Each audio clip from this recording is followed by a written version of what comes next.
Good afternoon. Today is April 6, 2021, and it's 1:30, and we're in the House chambers of the Kansas State House in Topeka, Kansas. I'm Alan Conroy, a 40-year state employee with majority of that state service working in the Kansas Legislative Research Department, the central nonpartisan research and budget staff for the legislature. And I'm currently with the Kansas Public Employees Retirement System. And I'm very pleased today to be interviewing Speaker Mike O'Neill, who served 28 years in the legislature, 14 elections, 28 years altogether.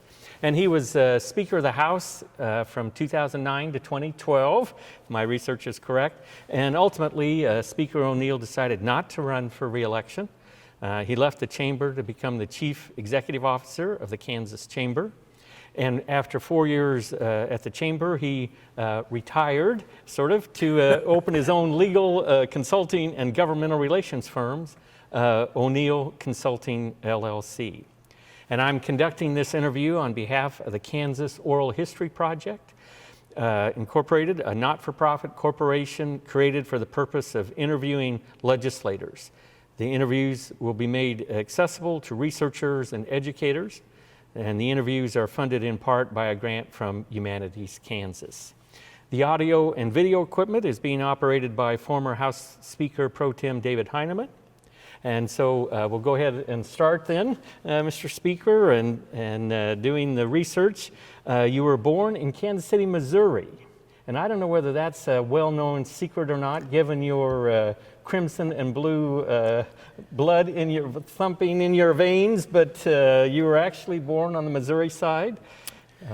Yeah, I was actually given up for adoption as an infant. Wow. And so I was born at a maternity hospital in inner city, Kansas City. Wasn't there very long because a wonderful family from western Kansas adopted me. Drove me home, I'm told, during the flood of 1951. So in order to get from Kansas City, Missouri to Scott City, Kansas, right, they had to go south to Oklahoma and come across to Oklahoma and then up north through Garden City and get me home. And I'm told I've been a little bit of a problem ever since. But no, it's a great story because I think one of my earliest memories was knowing from my parents the story. Yeah. And it was great. It has, and needless to say, that experience has sort of molded some of my political views over the years. Yeah, I bet. Because I didn't know, when I had time to think about it, when I was a little bit more mature, it suddenly dawned on me perhaps how close I was to not being around. And that would have had an impact on not only me, but my son and daughter, and now my two grandkids. So anyway, so yeah, and that's one of the blemishes in my history is that, yes, I was born on the Missouri side, and that's a cross I have to bear. Yeah, and the research had said, and actually, so you lived initially on a farm near Manning, Kansas? Yeah, my parents actually farmed outside of Manning. My dad went to Manning High School. I looked on the map trying to find Manning, Kansas. Is it still there? Not to my knowledge. Not incorporated, maybe? But I will tell you a little. My father's banker was Robin Jennison's grandfather. It was the Jennison Bank. Oh, right. And so I played baseball against Jennison's when I was growing up. Did you? How was he as a baseball player? I don't think I ever played. I didn't. I never played against him. He was so much younger. Oh, yes. And but I played some of those teams. Some of the Jennisons. Yeah, that's neat. And so that was near Scott City. You moved to Colby for a little bit, and then back to Scott City. Is that right? Yeah, and it's kind of a sign of the times. My dad had several brothers, and as luck would have it, there was not enough farm ground for that many sons. Sure. And Dad made the decision at one point in time to get out of farming and move to town and get into business. And so primarily his career was in sales. He had a bread route. Oh. And the story there is that he delivered bread in Scott City and then Leota and Tribune and had that route. And then years later, actually bought a dairy, and not a working dairy, but actually Fairmont Dairy in Garden City packaged milk under his label. And he had a truck and an employee, and they delivered milk door to door. And so we were kind of the staff of life family.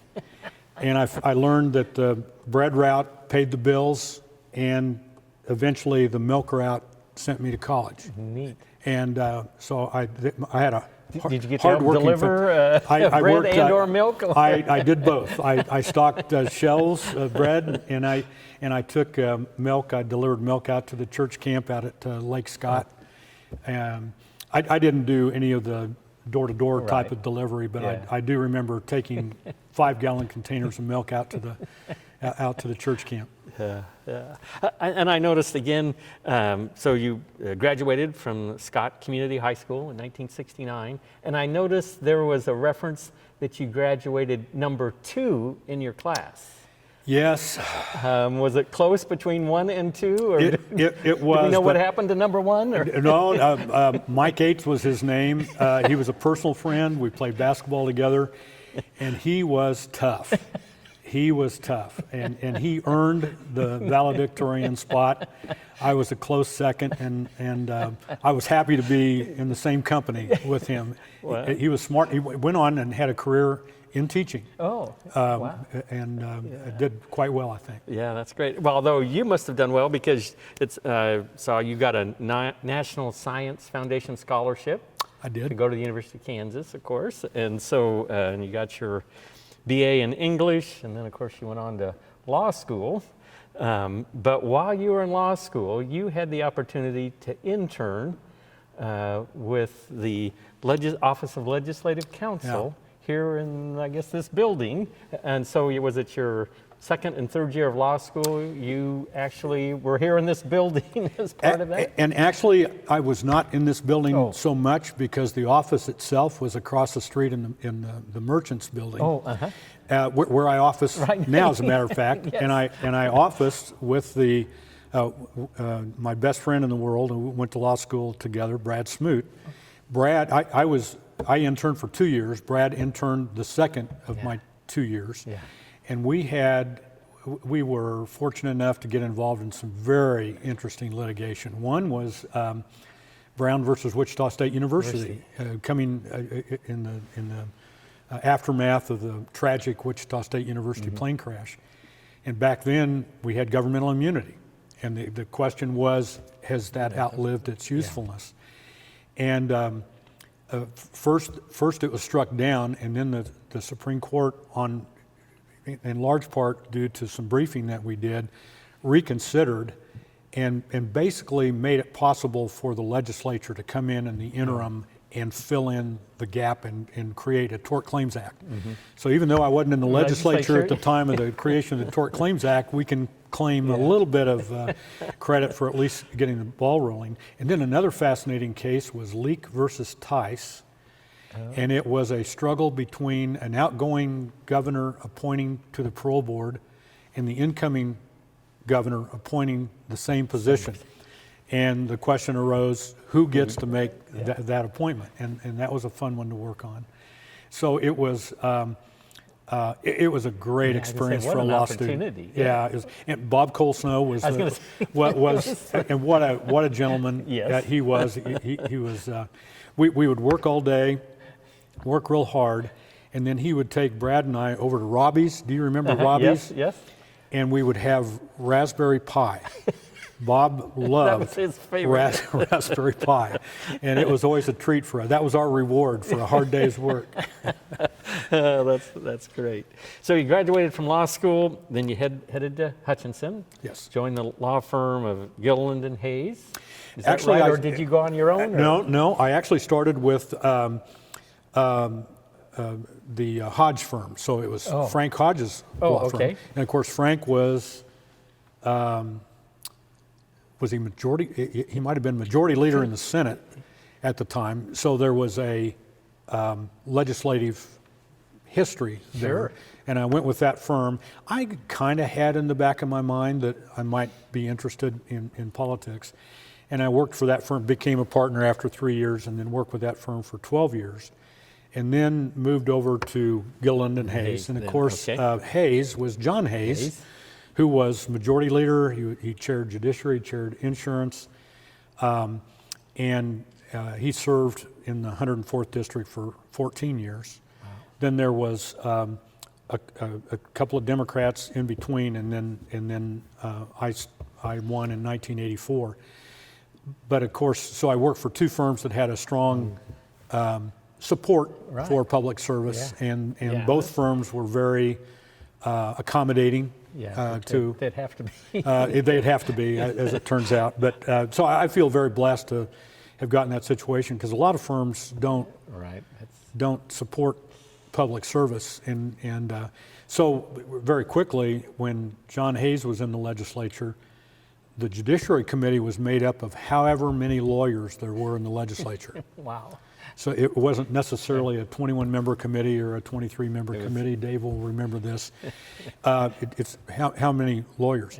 By the time I got to be chairman, we had to count a law student, I think, in order to get to 50% of our membership. And now today, you're lucky if you have more than 2 or 3 on the committee. Yeah. And as you know, the Senate, for the first time in the history of the state of Kansas, didn't have an attorney on the Judiciary Committee.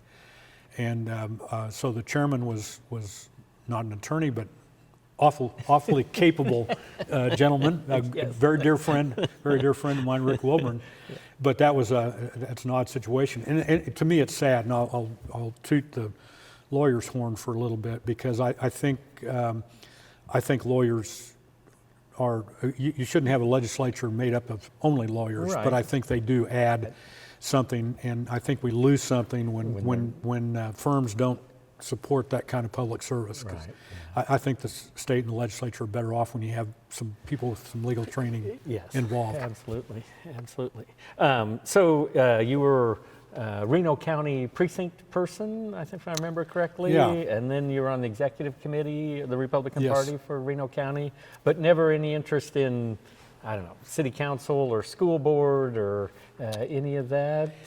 No, and I did get involved fairly early in Chamber of Commerce work there in Hutchinson. I was in the Ambassador Club, but then I did want to be involved in the Republican Party, and we had a election where the incumbent Democrat in the south part of town, the 102nd district, was running unopposed again, and they said, "Well, we really need a challenger there." Right.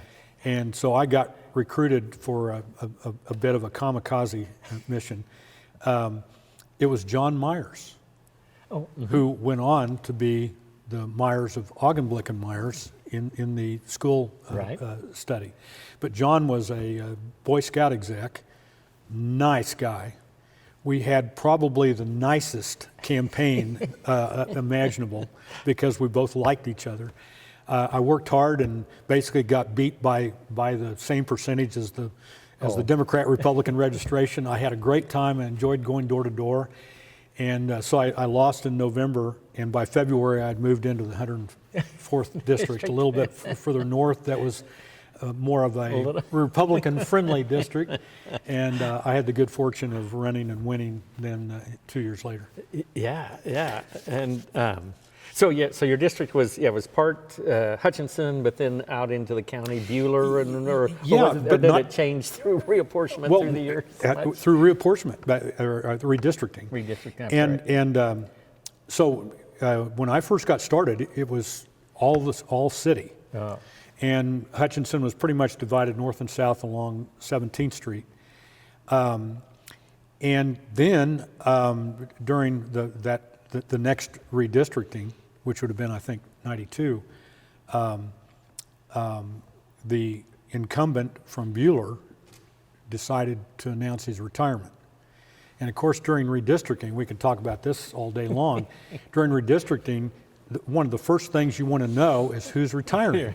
Because if you know somebody's retiring, there's nobody to protect, and you can use that real estate if you need to move boundaries. And so that was Jess Harder, fine gentleman, educator. Yes. But Jess made it known that he was going to retire, and so they literally drew my district in such a way that I then picked up the northeast corner of Reno County, which was just a gift, because I picked up Bueller, I picked up Prairie Dunes Country Club in the area around there, and it was just an area that I thoroughly enjoyed representing there for the rest of my career. So I felt blessed to have the district I had. Yeah, yeah.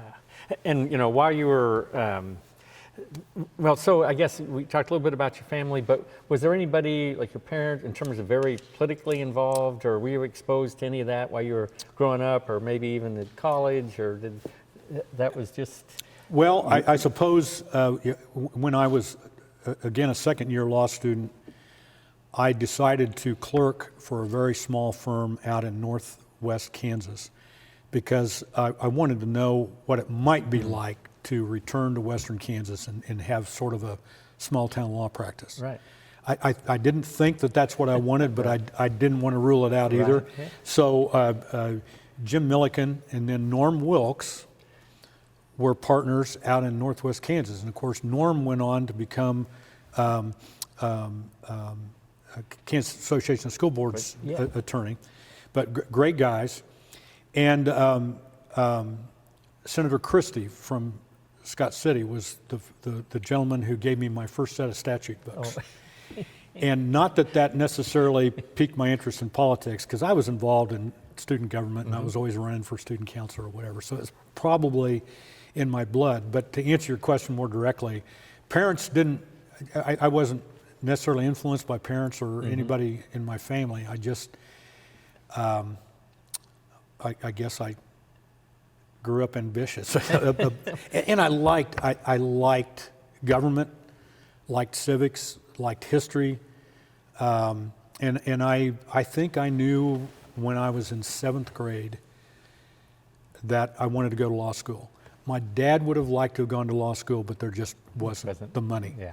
And he went to Simpson College in Iowa for a while, and then basically had to come home to work. But I knew that he had a bit of an interest, and so did I. But I maybe should have looked a little bit broader, but I was pretty focused from the time I was in 7th grade. I knew that that's what I wanted to do. And then it was kind of like, oh, except you got to score fairly high on the LSAT or it doesn't happen. And it's like, oh, well, there's a little hurdle here to clear. Well, fortunately, the LSAT turned out okay, and so I was able to. But I was in the School of Education at KU as Plan B, because if that wasn't going to pan out, then I wanted to teach. Yeah. So, and the good news about that was I finished law school and I go out to Hutchinson. Well, the community college needed evening college instructors in police science and corrections and their legal assistant program. Oh. I taught for 8 years at Hutchinson Community College and evening college, and just loved it. I bet. So I got to do a little bit of both, and that was a real. And Ed Berger, who later became a senator, was the president at the time. Yeah. For most of that time, and so yeah, it was a great experience. Yeah, yeah. So was there somebody maybe you admired, maybe in local, state, national politics that you kind of role model or aspired to, or somebody that really you thought, boy, that's somebody? Yeah, this will come as no shock, but Bob Dole. Bob Dole. Well, but my personal story about that was he actually wrote me a personal letter when I got my Eagle Scout Award. And that was when he was congressman of the first district. And I never forgot, I still have it. I still have that letter. And I just thought that was so cool that he would take the time. And that was before, they stamped the signature on everything. And but this was a personal one. And one of my favorite all-time pictures is my first election, Kansas State Fair, and Bob and Elizabeth are at the fair, and I get my picture taken with them. So it's a very young Mike O'Neill and a pretty darn young Bob Dole and Elizabeth Dole, and I just cherish that photo. Yeah, how special. That's neat. So you decided you're gonna run for the legislature in 1984. Of course, you ran that year, I guess, or that was the year you were elected. Yes. You beat an incumbent Democrat, was it? Is that yes, right? Steve Ettinger. Steve Ettinger. And of course, 84 was a presidential election year. Ronald Reagan, Kassebaum, Jan Myers, all won. The House, the Republicans gained 4 seats that year in that election, so up to 76 then. Let's see, Vern Chesborough was State Republican Party Chair. Eric Rucker was Executive Director of the Republican Party then. So, I'm sorry. Yeah, it sort of, Dave Kerr and I came in the same night. So he ran against an incumbent, Burt Cheney, for Senate, and I ran against the incumbent Steve Ettinger. And we were backed by the local chamber because that was sort of the front end of the economic development movement. Mm-hmm. And so we kind of came in on the, I wouldn't call it a wave. It wasn't, we've had several much bigger waves since then. But that was sort of the issue of the day was economic development and trying to get some incentives and that sort of thing going. So Dave and I actually came in the same night and sworn in the same day. Yeah. So you won with 52% of the vote for over an incumbent. That's, I'd say, a pretty good. Yeah, I was behind the whole night, but there was it's either the 10th or the 11th precinct in Hutchinson is made up primarily of Wesley Towers Retirement Community. Oh.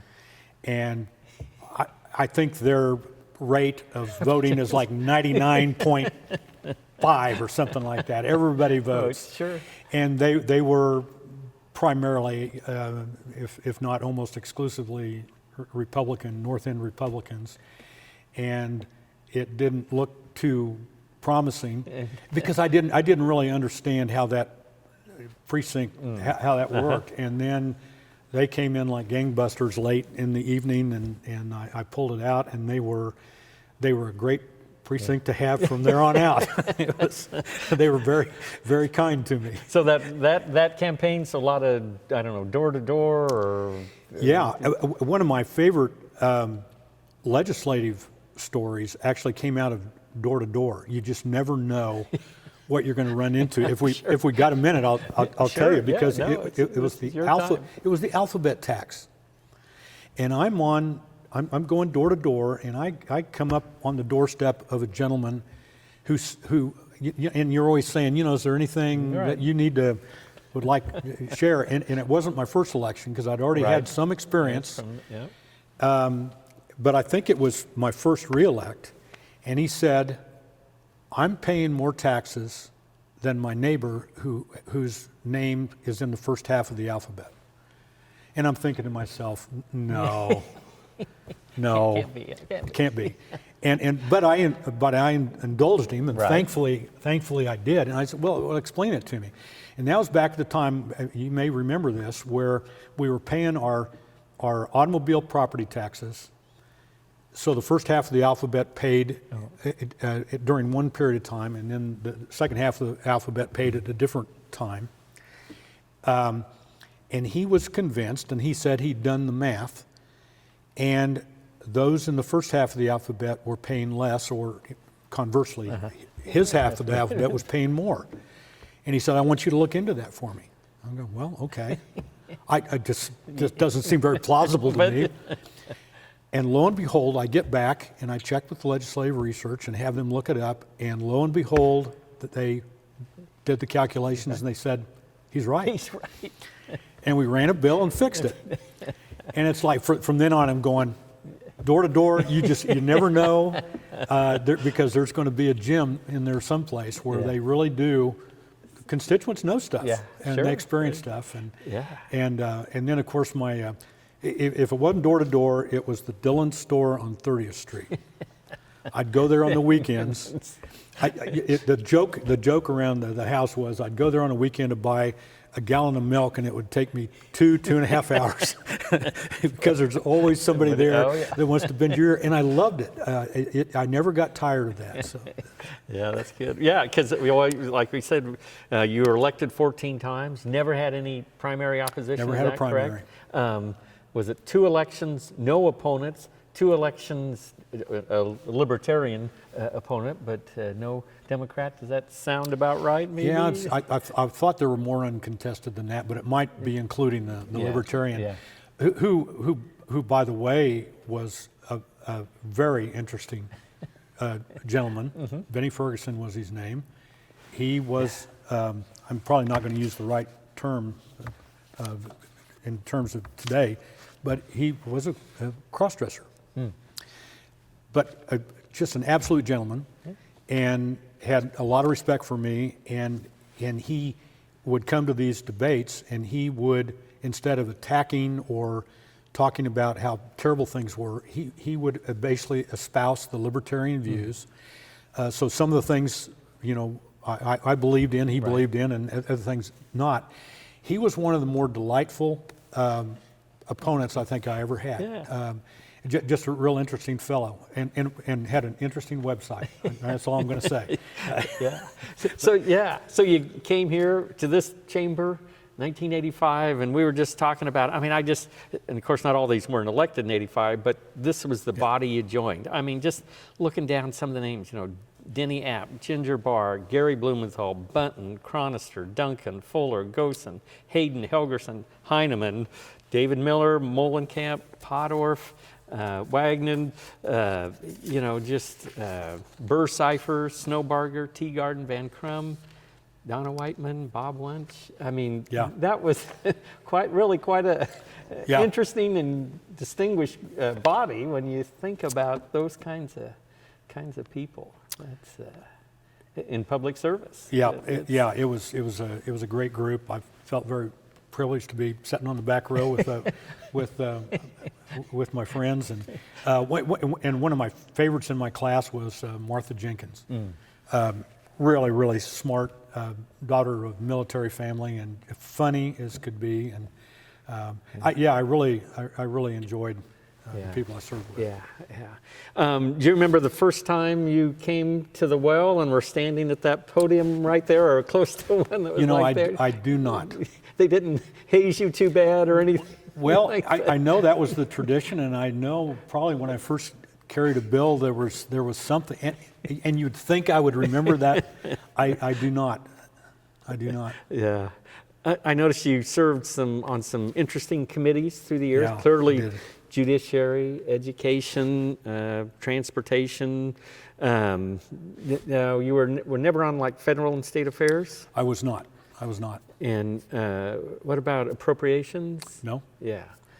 And did, I guess maybe by choice, I assume you had your requests and you were more interested in those particular, I suppose, judiciary, but tax or transportation? And back, it was called labor and industry back at the time. I had an interest in employment issues and workers' comp, and so Arthur Duval was the chair. I enjoyed that committee.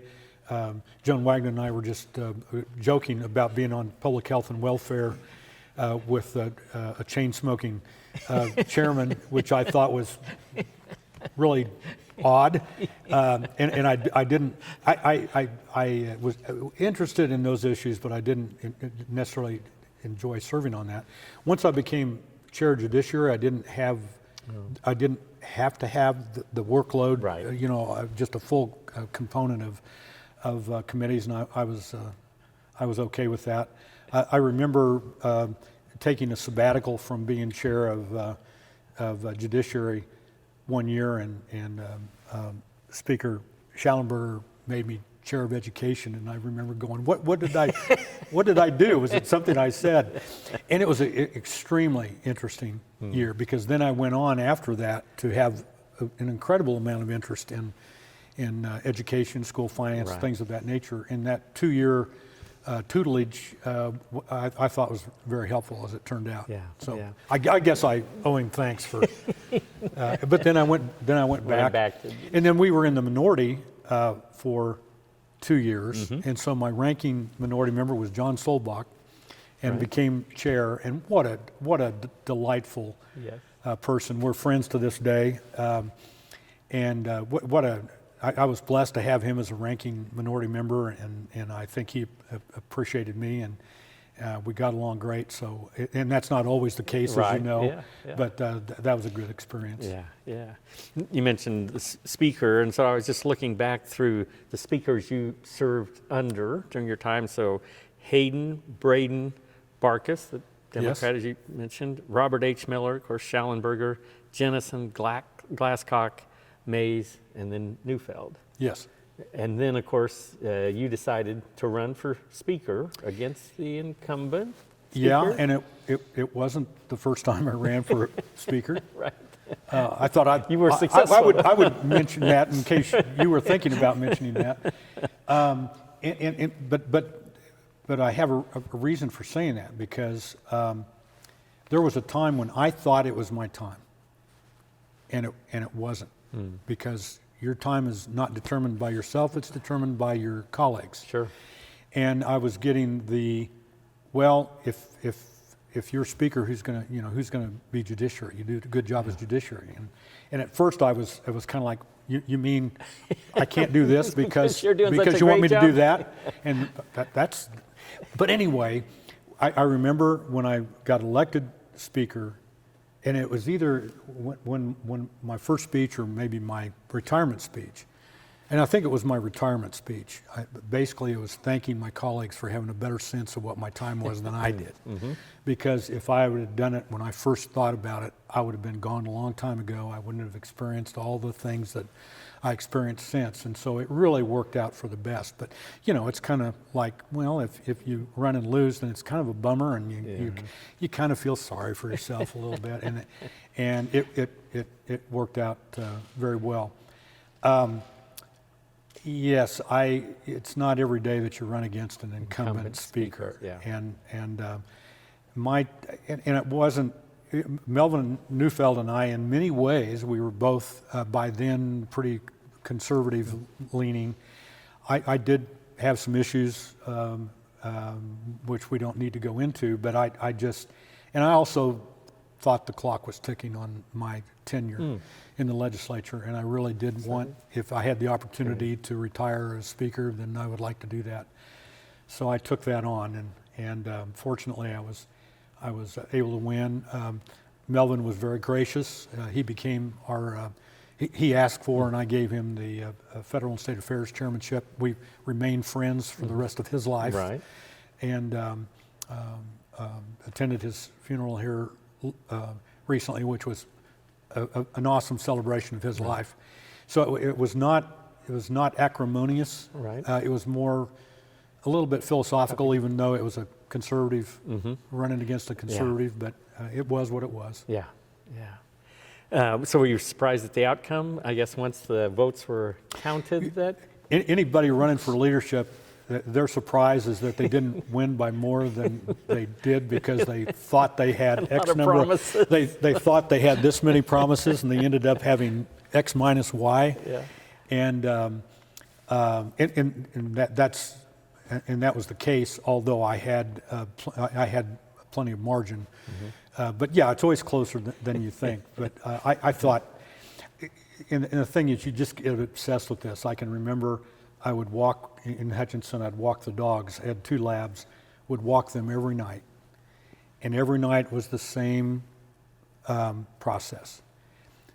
Only it would change every night, from working from the western part of the state to the eastern part of the state and counting votes.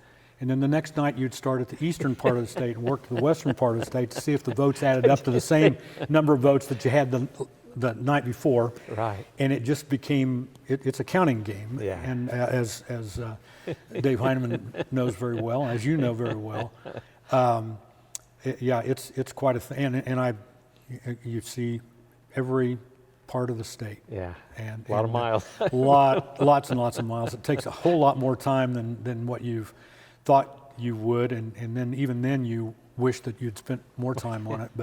But yeah, it was worth it. I would have done it again, and I'm glad I had the opportunity to be speaker. That's right. So all those speakers that we just mentioned there, were there any, I guess, any of those in terms of a leadership style that you thought was really effective, or?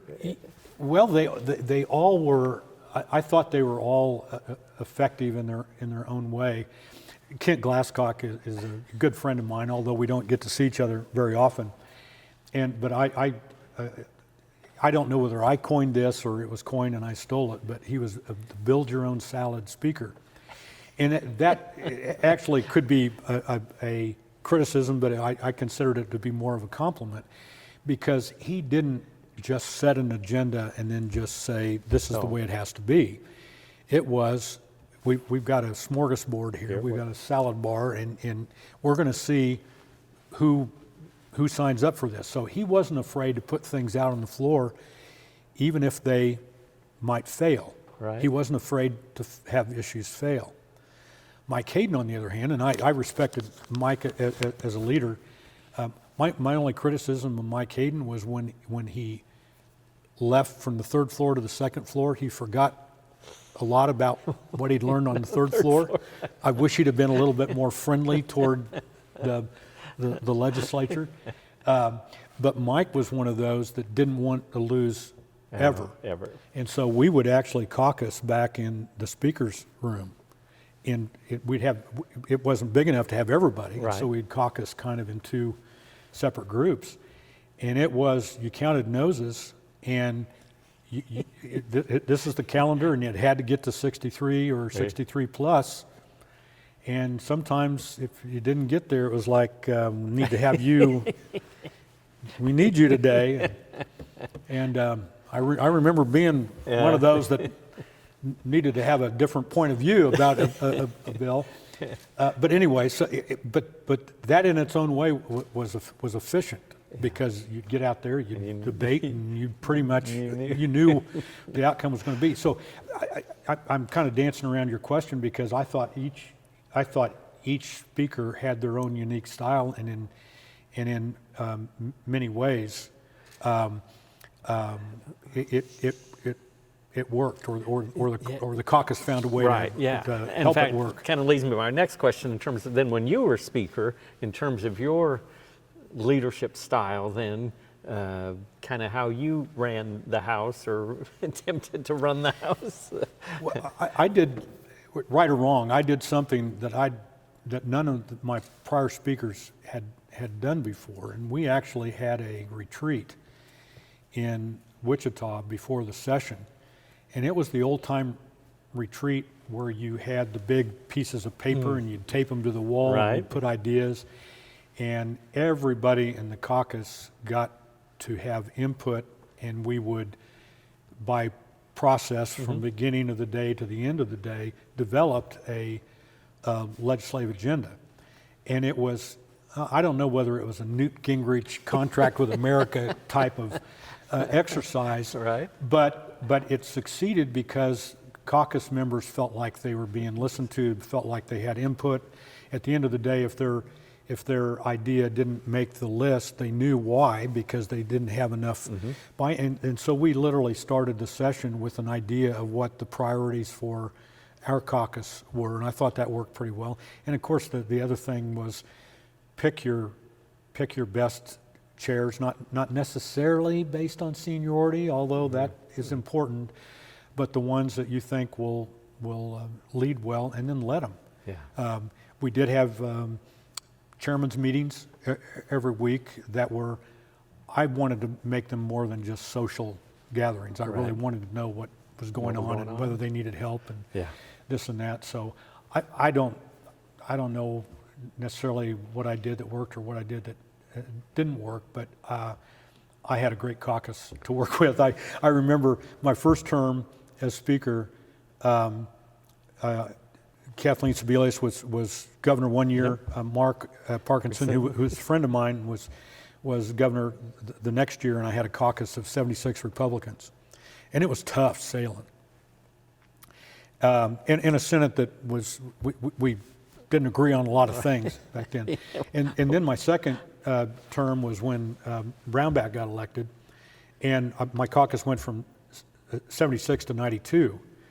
And my joke is overnight my jokes suddenly got funnier, and I was more handsome, and it's just the tide was turning, and all of a sudden things got a little bit easier. But then I realized that I'd spent 2 years looking over my left shoulder at what was going on. And then I spent my next 2 years having to look over my right shoulder because my problems weren't on the left anymore. My problems were in my own, to the extent that there were problems. Yeah. It was, sometimes you can have too many friends, you can have too many of one, and it became, a little bit like herding cats. But that's just what's beautiful about democracy. I mean, it's messy, Oh, yeah. but it works. What's the saying? It beats, whatever the heck comes in second. Yeah. I mean, kind of 92 out of 125. That's quite a caucus. Yeah.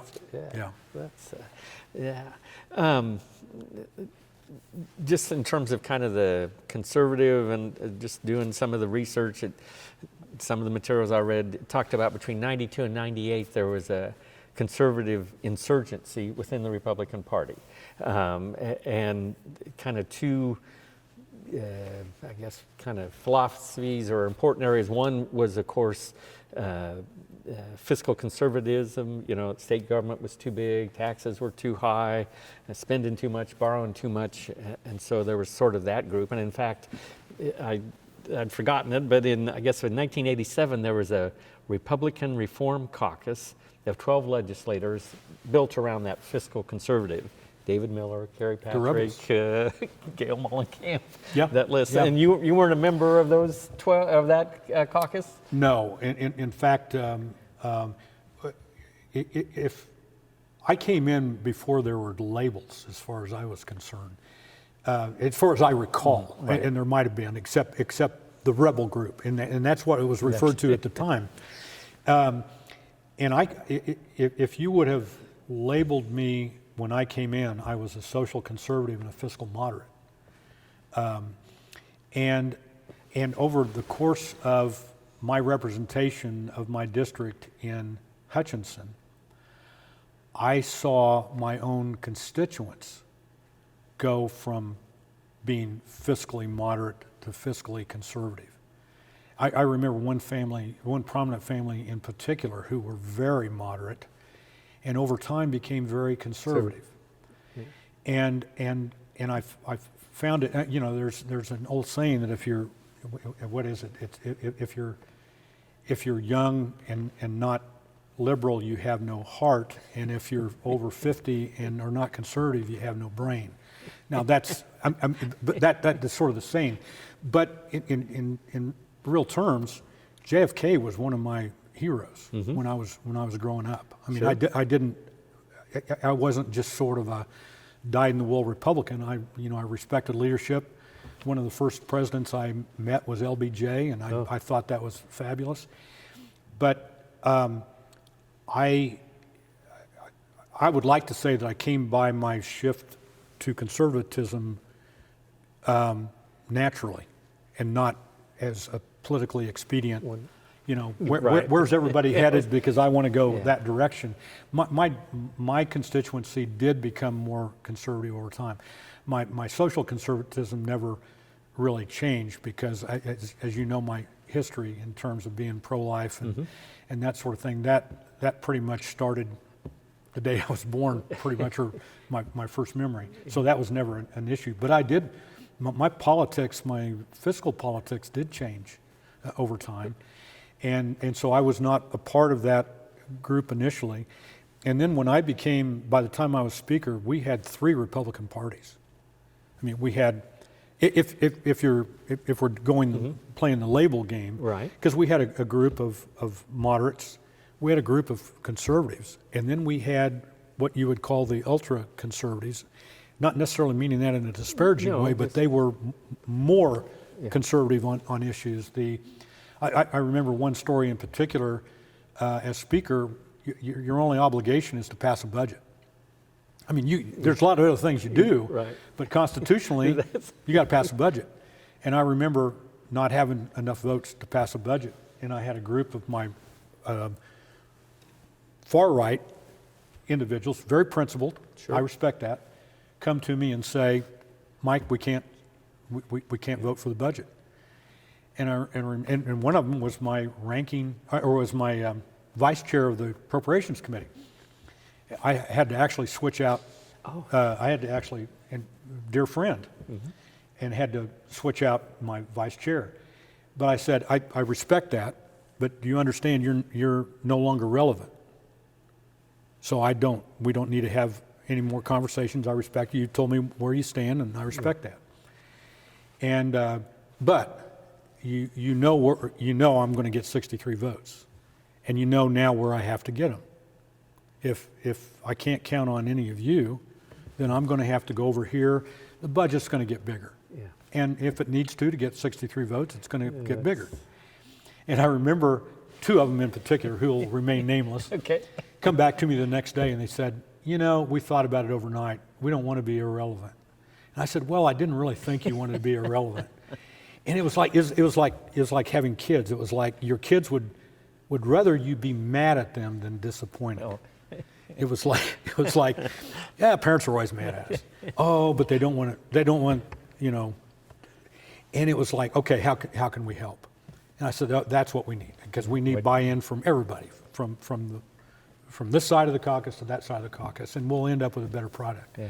And so, but that was sort of the management that had to go on, because we had some that were so principled that it was like, even if we end up doing something that we really hate, we can wash our hands of it because we weren't a part of that. And I said, well, if that makes you feel better, then, but that's not the way it ought to work. Yeah.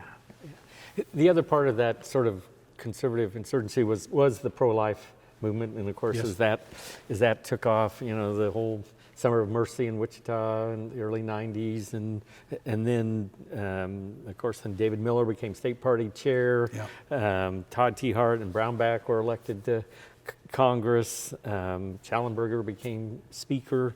And so I guess this term, and I read it in just some of the research, again, this conservative insurgency, do you think that's a fair term, or do you think was it just reflecting, kind of like you were saying, maybe the mood of the state, maybe? Well, and again, I'm so admittedly biased on the subject of I say I was pro-life before it was popular, or before it was a political tool, if it is a political tool of some sort.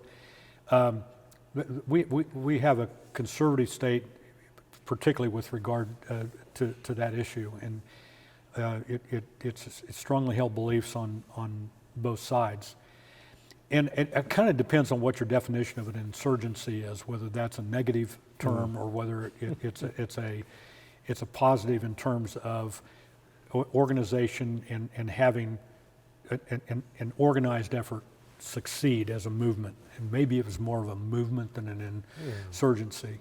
And the pendulum, we've seen the pendulum swing back. Yeah. I've served with as many Democrat governors as I have Republican governors, I think. So Kansas is an interesting state in terms of pretty red, and yet when it comes to governors, in recent history, as many Democrats as Republicans. And odd in terms of the geography, Kansas is kind of a microcosm of the country, because when you look at where the blue is in the state, it's concentrated in urban areas. You look at the country, and the blues are concentrated in those areas. That's just, it is what it is. Yeah. The thing I regret, and I'm maybe going astray from what you were asking, is the loss of the middle. The Democrat, more conservative or more moderate-leaning Democrats that I've served with that I just loved, they're not there anymore, because if they're in a Republican-leaning district, the movement, if you will, eventually defeated them. Yeah. And that seat is now held by probably a conservative Republican rather than a more conservative Democrat. I miss that, because I think that is, as we've got more conservative this direction, more liberal this direction, and we've lost some of the middle ground where there maybe is more opportunity to reach across the aisle and get things done. I see that less so here. We're blessed, I think, in Kansas for the most part, but we're seeing it countrywide where we've just lost that kind of reasonable middle. Yeah. And of course, in 2010, then the Tea Party and I mean that whole movement, conservatives kind of that pendulum, I guess, kind of swinging back from that insurgency maybe, and then moderates, and now back to the Tea Party movement in 2010, and of course, of course, Brownback and Ewell's camp were all elected, and Pompeo and Yoder and Kobach, Estes, on down the list, and that's of course in 2010 got those 16 up to the yes. to that 92 as you were talking about. So it's bless his heart. The moment in time during that election that I knew it was going to be a mini tsunami is when Benny Bowman from Wichita got elected. And I remember and Benny, wonderful guy, but he was always the dog chasing the car. And he would be the first to admit this because he ran in a lot of elections, and he just loved being involved. And I remember being in Wichita and my chief of staff calling me and said, "Boss, Benny Bowman's going to win." The exit polling on that. And I'm going, if Benny Bowman wins this election tonight, this is going to be a big night. And then it just continued, the mini tsunami continued. And I think Benny only maybe served with us one term. Delightful guy, enjoyed history, and he lived his dream. But yeah, it was that was quite a shift overnight. Kind of looking back over your legislative history, doing a little research. I mean, you introduced, your name was on during those 28 years, 470 bills and resolutions. So lots of legislation. I was hoping nobody would actually count. Yeah, 470 of them. Okay.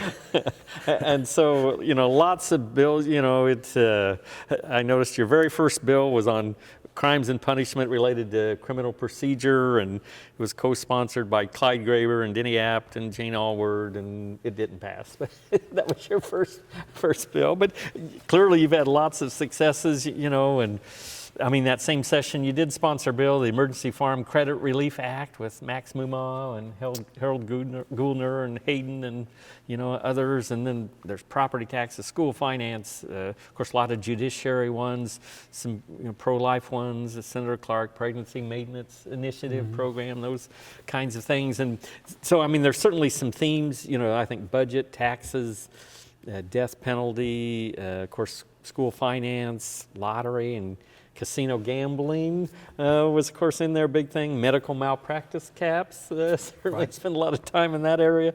Liquor laws, of course, abortion, criminal sentencing, transportation, gun rights, the involuntary commitment of sexual predators, which is a big, kind of starting down that road, or that sort of treatment.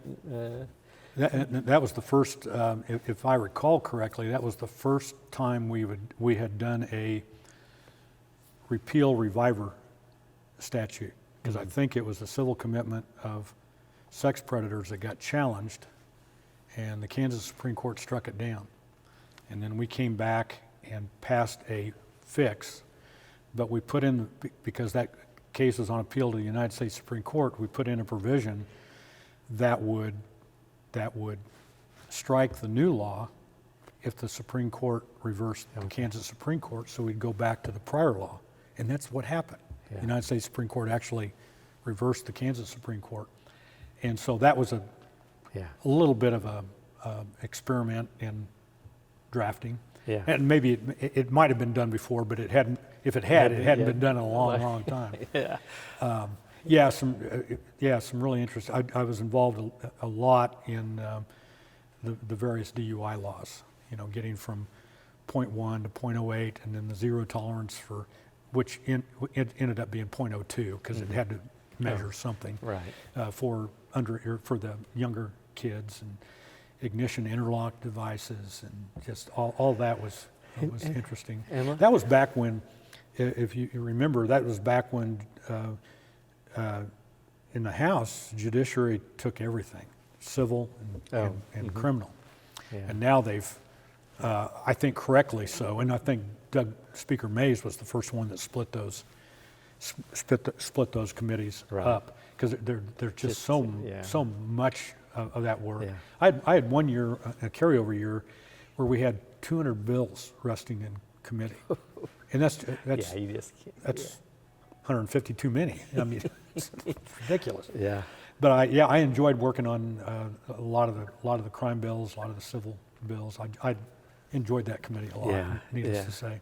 I noticed there was a 4-lane highway from McPherson to Hutchinson in one of the transportation. Actually, that was the second comprehensive transportation plan I was involved in. The first one was Wichita, the Wichita Hutch segment, and then we were fortunate enough. We thought that was great, and then we were fortunate enough to come back and be able to get the 4-lane between McPherson and Hutch. And so, from a standpoint of local interest in my community, very very proud. Dave Kerr and I worked very hard on both of those programs, and those were good victories. I bet. Yeah. So, I mean, all those issues, 28 years, are any of the topics, I guess you've touched on some of them, that in terms of legislative accomplishments that you really kind of feel extra proud of? Maybe it's that, maybe it's a couple, or maybe there's a couple. Well, one of them is kind of a combination of my legislative job and my other job. It might have been 2002 was the first time I learned about this nefarious procedure in the legislature called fee sweeps, where the legislature, needing money, would look out with lustful eyes at a trust fund sitting over here that's accumulating money and say, well, why don't we reach out, and they don't need all that money, let's reach out and pull that money in. And I remember that happening to the Workers' Compensation Fee Fund in 2002 and thinking that wasn't right. And then 2 years later, I was able to get a amendment on the floor that turned that sweep into a loan. And I may have my years wrong, but then we never paid it back. Yeah. And then it happened again in 2009, and I was speaker at the time, and I knew the rules, and maybe some others didn't, but there's actually a procedure that says if you're an attorney and you're in the legislature, if you file a constitutional challenge to a law thinking that it's unconstitutional, you could actually be involved in litigation to strike that law down. And that's what I did. It didn't go over very well with some of my opposition, but the revisor's office signed off on it, the ethics signed off on it, Kansas Bar signed off on it. I'd done everything right. And then, so I had 7 years of litigation against the state of Kansas to try to reverse fee sweeps, and finally won. Yep. And then that same year was able to get legislation passed. This was actually after I was out of the legislature, to get legislation passed that fixed that. Right. Now, not that we still have to keep our eyes on it to make sure that those things don't happen. So in terms of just something that I thought helped the process, we shouldn't be, trust funds ought to be trust funds. Yeah. And so I was proud of that. Yeah. You, of course, made it through several redistricting. You kind of mentioned that. One, I think, was it the 2002 one? I mean, you even went to federal court to defend what the legislature had done in terms of the maps? Actually was in court 2 redistrictings in a row. One was a little bit more unusual than the other.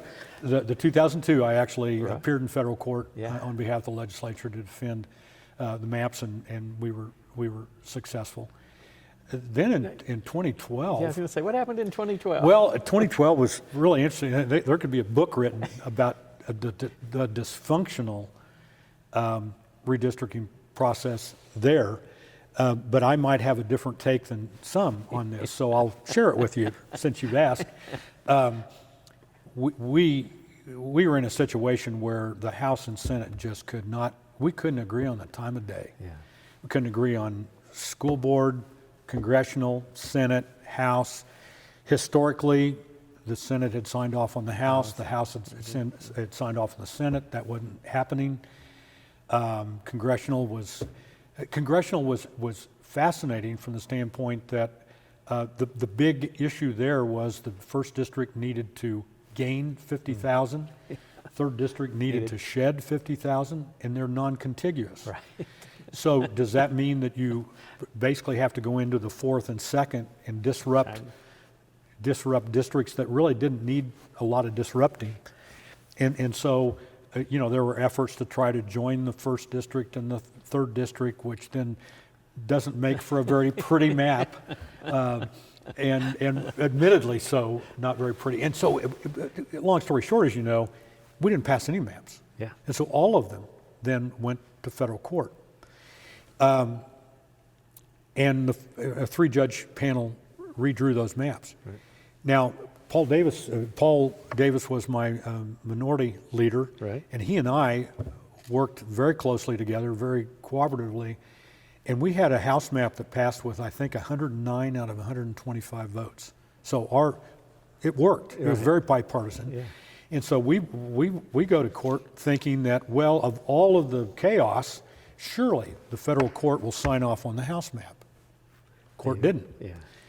And so, okay, Thursday night, about 9 o'clock, the Thursday before the Monday noon deadline for filing for office, the federal court releases its opinion, its decision. Yeah. And lo and behold, there are districts that now have no incumbents, and there are districts that have 2 incumbents, and in 1 or 2 cases, 3 incumbents. 3. Wow. Well, there was already sort of a movement afoot to target 4 senators. And all of a sudden, now we have friendly House members who don't want to run against each other. Right. So what are we going to do? Well, run against the senator. And that night, was it 9 incumbent senators lost, including the president of the Senate. Yeah.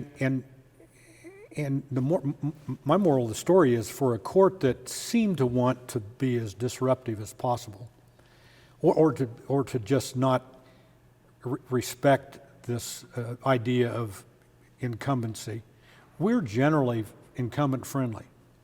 If the Democrats in the district, we protect, meaning we leave it up to the constituents to decide whether the incumbent stays or goes. Yeah. We're not going to draw an incumbent out of the district. So we generally have that. The federal court said nonsense. We're not, they don't need protecting. And in many cases, it looks like they went out of their way. Remember I told you that Hutchinson was divided north and south on 17th Street? Right. Jan Pauls was the Democrat representative in the 102nd. She lived on Baker Street, a half a block from 17th. The court came in from Harvey County into the city limits of Hutchinson, went a block away from her house, drew the boundary line in such a way that she was now in the 104th district, wow. which was the district I was retiring from, yeah. leaving no incumbent in the 102nd. And they said that they didn't care where the incumbents lived. I defy you to explain why they did that. Yeah. So anyway, that was just one example, and I think some of my colleagues can tell you about other examples. Yeah. But if they wanted it to be disruptive to conservatives, for example, it backfired, because then we have House members running against senators, and they never dreamed that they'd be doing that. Yeah. And the recruiting that went on, I was with the chamber at the time, the recruiting that went on between Thursday night and noon on Monday was just a circus. I mean, literally, going out and trying to find people on the street that would want to run for the legislature, and talking to incumbents of, okay, we got 3 House members in this district, who's going to run for the Senate? I mean, it was incredible. And I was disappointed that the court decided to be as disruptive. Particularly, Paul and I were both very disappointed that there wasn't more respect shown for a House map that passed with overwhelming bipartisan support. Yeah. Wow. Yeah. And I would say that if somebody says, well, it needs to be a bipartisan or a nonpartisan commission, or the courts need to do it, that's an example of no. I mean, there may be a better way, but I don't know that that's the best way of map drawing. Yeah. Just we're kind of running low on time here, but I got to ask you. Of course, you worked with a lot of different governors. Yes. I mean, Carlin, Hayden, Finney, Graves, Sebelius, like you said, and then Parkinson, and then Brownback.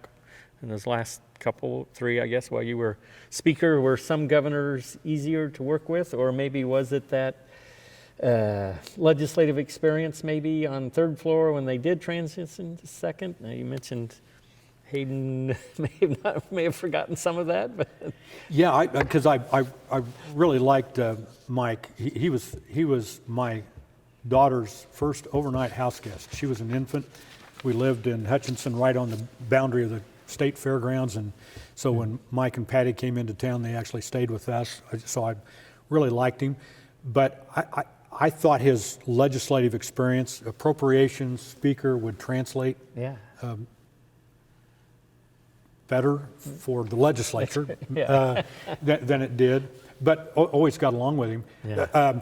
My first governor was Carlin, and I had a lot of respect for John. I thought he was a gentleman. I thought he treated Republicans and Democrats very well. I felt respected as a freshman legislator. I'll have to say that Kathleen Sebelius and I did not get along very well, and that probably goes back to the days when she was the lobbyist for the Trial Lawyers Association. I was on the tort reform side, and so we almost everything she was involved in until she got to the insurance department. And then there was sort of a calm during that period of time. We didn't get along very well. So, and of course, Sam and I had a good relationship. Going back to the days when he was Secretary of Ag. I got. I had a lot of respect for Joan Finney, and everybody's got Joan Finney stories, but I was amazed, a populist governor, and I respected that relationship with the tribes in particular, and the fact that I don't think Joan Finney has ever forgotten somebody's name. She had a incredible memory for a talent for remembering names. So 28 years in the legislature, you think as an institution, was it stronger? Did it improve? Was it better from when you walked in the door the first time until you left the chamber as a member? Well, I guess I would go back. My disappointments are probably I don't think it's as civil as it used to be, and COVID has been a culprit here.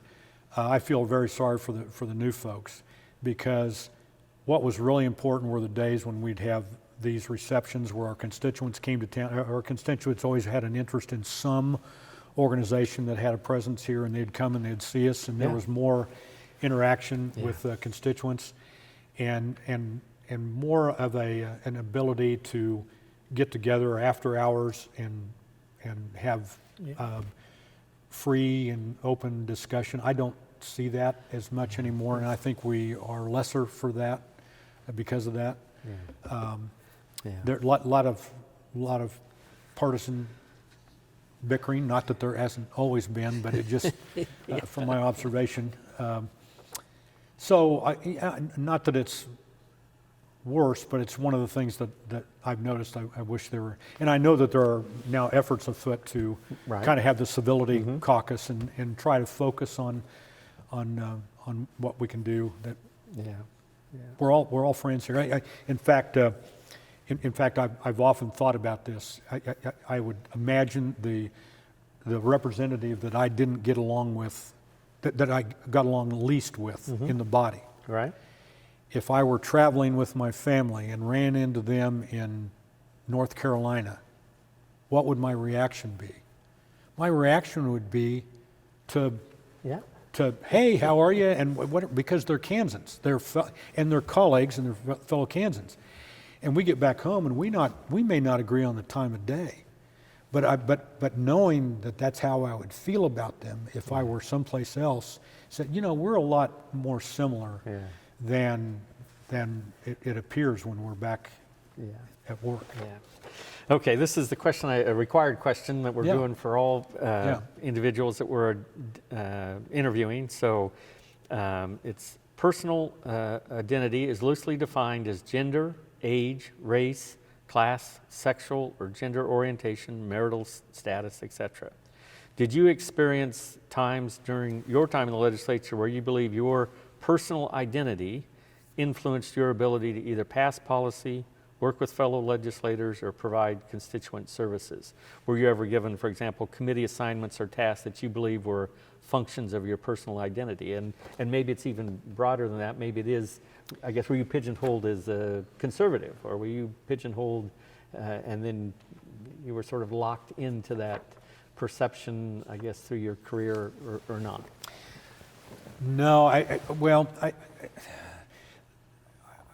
think my identity was sort of a house lawyer. I mean, I think that's where, and I obviously embraced that. Yeah. And then, of course, most of my colleagues knew of my background being an adopted only child and how that influenced my thinking. And so with that, not that I was ever the face of pro-life legislation, but I was always involved in that. And of course, I was a kind of a tweener in terms of philosophy. I've already explained about kind of my journey from coming in as socially conservative, fiscally moderate, and moving over to the conservative side, never straying to the far right as far as as far as I know. Maybe some perceive that I did, but so anyway, I don't know that I'm answering your question or not. No, that's fine. And then finally, so you became chief executive officer of the chamber. I mean, certainly that's an accomplishment.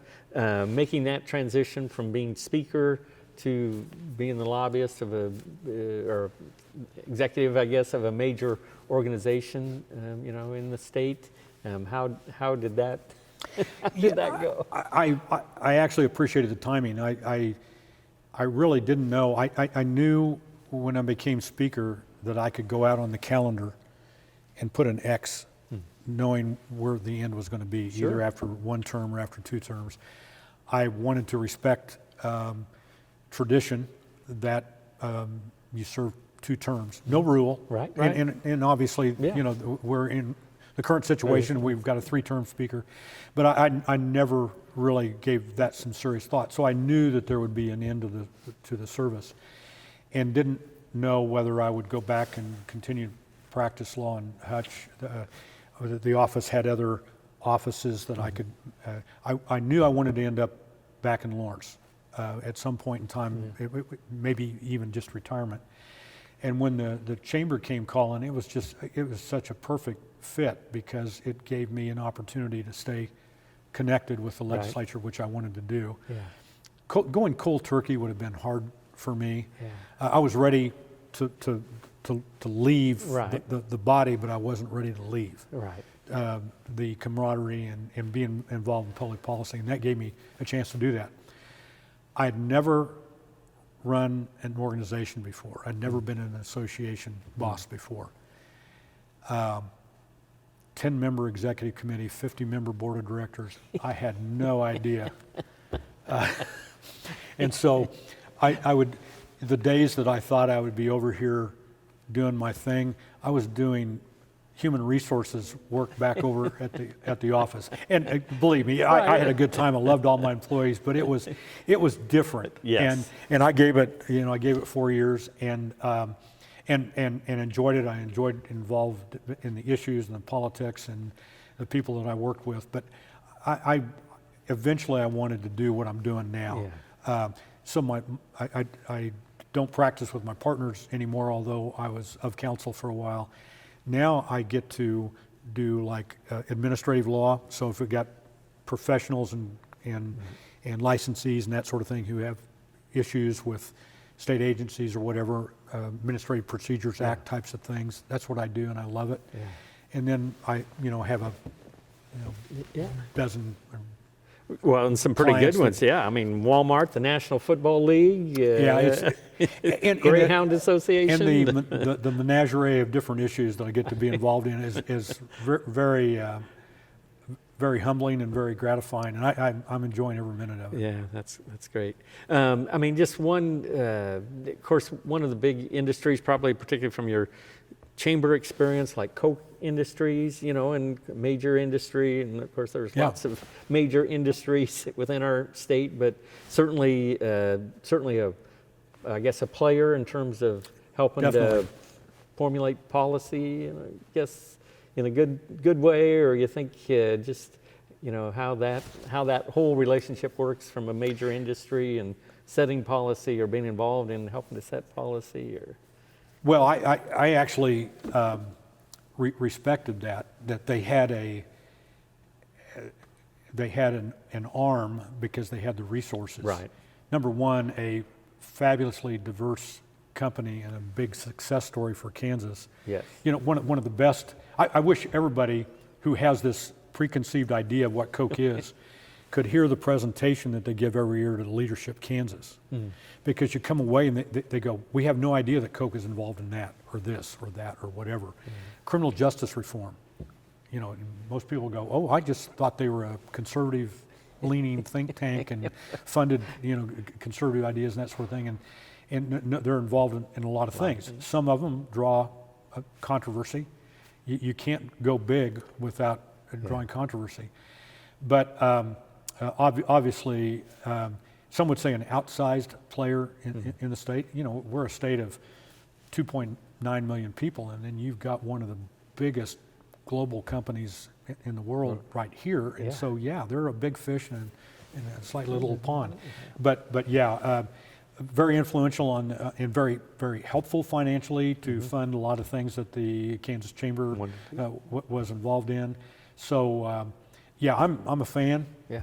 But I know they have their detractors, and particularly I just invite the detractors to look a little bit deeper into what all they're involved in. They might be surprised. Yeah. Well, 28 years of public service here in this very room, and then public service really beyond that, whether through the chamber or now through consulting. Quite a storied career, even if you did start out on the Missouri side of the line. But I guess your two children are both graduates of the University of Kansas. So maybe they didn't have a choice. I don't know. No, I remember very well. Daughter Haley coming home from school one day, and she says, "Dad, I've got a problem." And I'm going, "Oh no, it's the parents' worst nightmare type of thing." And she goes, I've told you that I kind of have an interest in someday being a veterinarian. And I said, yeah. And she said, I just learned today you kind of have to go to K-State to do that. Is that going to be a problem?